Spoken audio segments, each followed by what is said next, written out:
one of the things that I feel like I really need to ask you about is, in the book a couple of times you really equate liberalism to capitalism, and then you say even directly, I think this is a direct quote, we must be finished with capitalism. I think that sentiment might be a difficult one for people in the United States to swallow.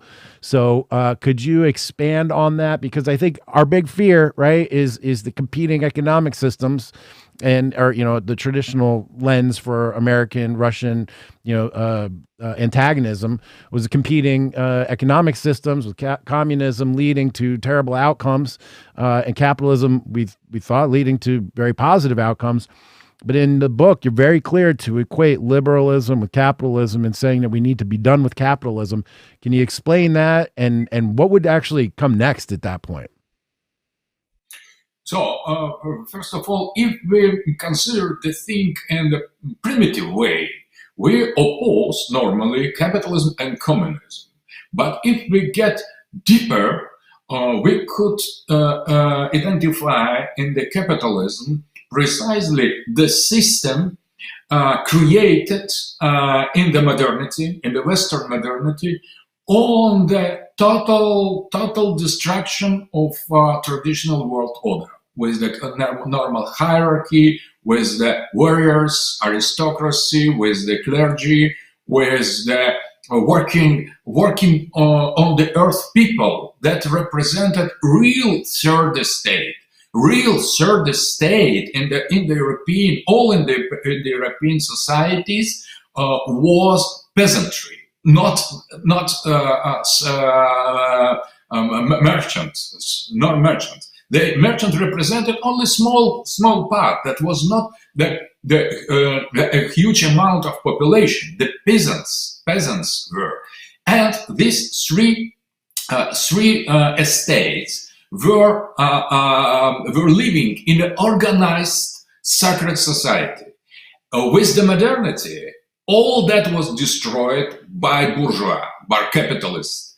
All these medieval order, traditional sacred order, all this tradition based on Plato, on Aristotle, on the classical antiquity, going before the Christianity and inside of Christianity or Middle Age, all that was destroyed by modern science, by modern capitalists, and new figure that has replaced clergy, replaced aristocracy, replaced peasants, this bourgeois. That is a kind of replacement of the real organic life of the society with some abstract figure. And that was beginning of the end, in my opinion. So I'm explaining why I identify capitalism and liberalism.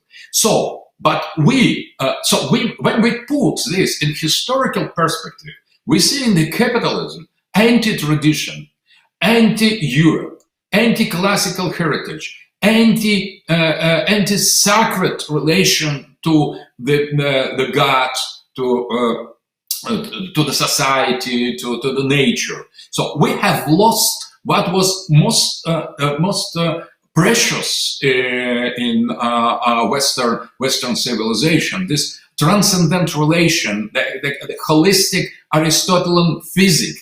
All that was replaced by fragmented, totally artificial modern science that has led to the situation where we are. So I see direct connection between Newton, for example, and artificial intelligence. I see direct connection between the first bourgeois capitalists and George Soros or Bill Gates. They look different, but they represent different stages of the development of the same tradition. But when we speak against capitalism, I have no idea to oppose socialism or communism.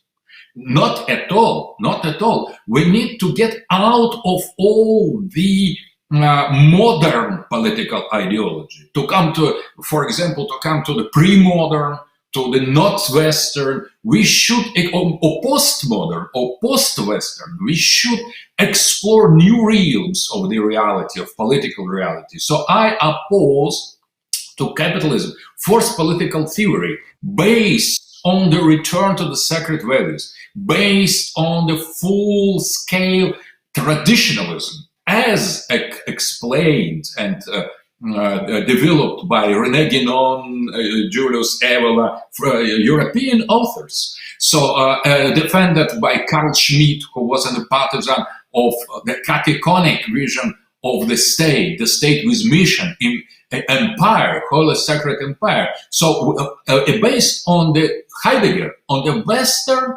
but anti-modern Western philosophy.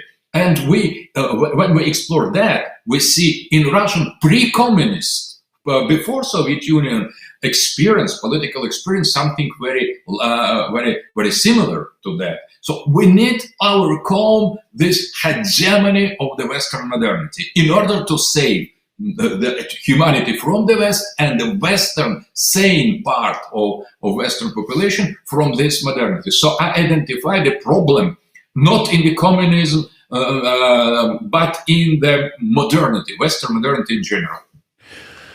I did note that in the book, you're very clear to say this is not West versus East. This is not NATO versus the rest, but it is specifically this notion of liberal versus humanity, as in the liberals seek to end humanity. And I think that a lot of us here in the United States, people even who appreciate the founding of the United States and cherish American values, we can very much see how this modern extension of capitalism, the corporatism, the corporate government alliance, which we used to call fascism, which is happening in the United States right now, that these things are bad, right? These things are bad for everyone, and we want them to end.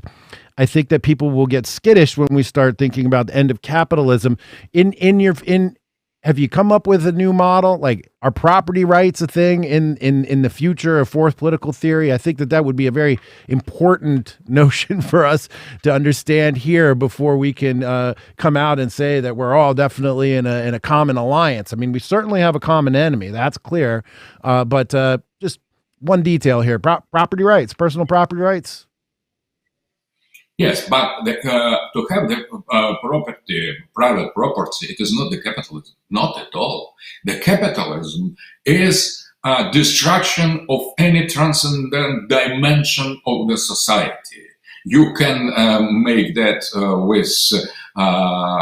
without private property, but by the tricky processes, it will be taken from you, as in the modern neoliberal capitalism, when there is no normal possibility to small or middle level enterprises to develop. Everything is the hands of the monopolists. It is not real old private property. It is just image, just the phantom. It is simulacrum of private property that is now. That is not all good old capitalism when you owned what you owned. Now you always are in debt. You should pay to this, to that. You have nothing. You are already from the beginning of the life. You are already sold to this corporate structure. But and they still use private property as the argument against their enemy, to demonize them. So private property should be respected, but it is not the main thing. So it is not about private property or collective property. I think that private property should be in the area of private affairs, and the public property in the field of public affairs. So everything should be put in their places. We could not, for example, privatize some public institutions. It is, in my opinion, it is perversion, because the owner would dictate, one man would dictate to the other, to the society, his or her own personal positions. We should respect the differences between people and men. And I think that private property should be in the private sphere, not outside. And in the public sphere, it is preferable to have public property, and the relations between them could be established according to the circumstances. It is not dogmatic. It should not be dogmatic. We're not about that. Our position, forced political theory, is not about that, to private property or collective property. It is about the values. It about what is the society, what is idea, what is the mission, what is the goal of what is human being. Because human being, we could not reduce human being only to property, to collective or private, neither collective nor private. So I think that, and going to following two small narratives, two little fragments of the reality, we are losing the whole picture. We are losing the main problem. So it is not about that now. In the capitalism is more effective now than communist China in socializing and taking out the private property. In China, in the socialist communist China, the capitalism is much more sane, I would say, than in the West. They respect private property, and huge corporations in the West have privatized everything. They have taken everything from the people with some business capacity. And COVID pandemic is the last stage of this liquidation of old capitalism. But I see that, for example, there are formal opposition to capitalism, for example, from the traditionalist point of view.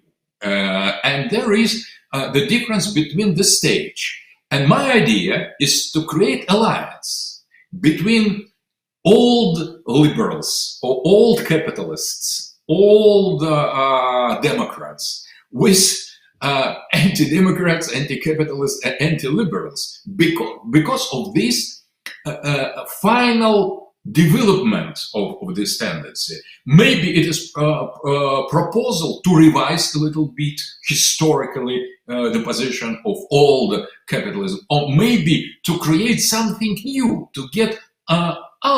If we win these bastards who are now ruling us, you and us, ruling humanity for their purposes, we could create something new, not only to stick always to the old problems. So we could create new Middle Ages, as our philosopher Nikolai Berdyaev has suggested.